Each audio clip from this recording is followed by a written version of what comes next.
4 години Груевски ветува нова медицинска опрема во здравството во вредност од 40 милиони евра. 4 години само ветувања, 4 години нула инвестиции во здравството. Пред 2 дена Груевски на пресконференција најави, според него, нова ера во здравството. Во владата свечено беа потпишани договори за набавка на медицинска опрема од 68 милиони евра, која ќе пристигнала веднаш. Дури беше најавено дека вкупниот износ само за набавка на медицинска опрема ќе изнесува помеѓу 90 и 100 милиони евра и ќе биде целосно заокружена во наредните 2 години. Денес ќе ви покажеме зошто на Груевски му требаа 4 години да почне да го реализира ова ветување и зошто само во првиот пакет на медицинска опрема има разлика од плюс 28 милиони евра од првичните негови ветувања. Денес ќе обзнаниме уште една крупна корупцијска афера во режија на Груевски и ВМРО ДПМН, се разбира повторно на штета на граѓаните. Еве што точно набавува државата. Број 1. Кардиоангиограф на General Electric од фирмата Шимацу, инаку позната по аферата во Хрватска, по цена од 820.000 евра. Број 2.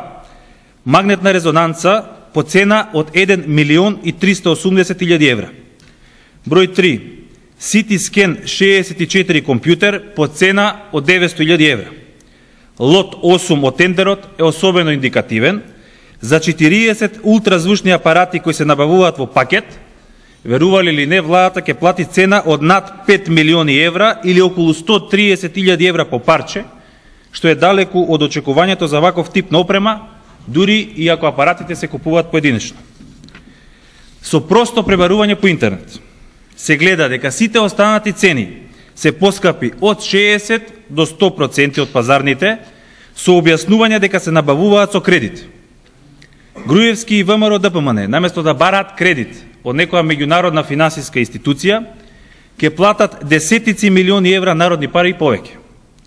На сите овие цени се додава и плюс 18% ДДВ, кој исто така се кредитира на 5 години со камата, што е апсолутно невообичаено за ваков тип на проекти. Бидејќи Груевски лично на пресконференција во владата бомбастично го најави овој проект и сега не може да бега и да бара алиби во некој друг, денес од него бараме јавно да одговори на следните прашања. Дали е точно дека кардиоангиографот кој го набавувате од Шимацу по цена од 820.000 евра во 2 приватни болници во Македонија е набавен по речиси дупло поевтина цена или по цена од 450.000 евра? Дали магнетната резонанца, која вие со народни пари ја набавувате по цена од 1 милион и 380.000 евра, во приватна болница во Македонија е набавена за цена од 790.000 евра или за 590.000 евра поевтино од цената што вие ќе ја платите?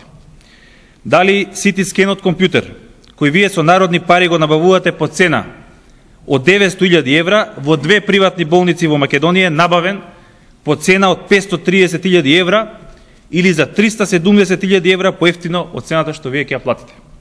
Господине Груевски, дали линеарниот акцелератор го набавувате со цена 100% повисока од нормалната? Дали е точно дека во текот на набавката се откажале производителите на опремата, поточно General Electric и Siemens, бидејќи немало гаранции од владата? Дали е точно дека подоцна во текот на постапката гаранција дало Министерството за финансии и медицинската опрема, наместо директно од производителите, ќе се набави од посредничка фирма? Зошто цените на претходниот тендер за истата медицинска опрема и за истите 16 лотови, кога понудите биле доставени директно од производителите, цените биле многу помали и не ја достигнале ниту вредноста од 40 милиони евра? Дали е вистина дека најголемиот дел од медицинската опрема во вредност од околу 68 милиони евра се набавува и ќе се набави од трговската фирма Симет Интернационал, а остатокот од опремата преку грчката фирма Папапостолу? Во чии джебови ќе завршат овие 28 милиони евра разлика во цените? Доволни ли се овие 28 милиони евра за да ги задоволат личните и партиските апетити? Господине Груевски, Вака ли се спроведуваат јавните набавки со народни пари во вашата портокалова преродба? Одговорете им на граѓаните.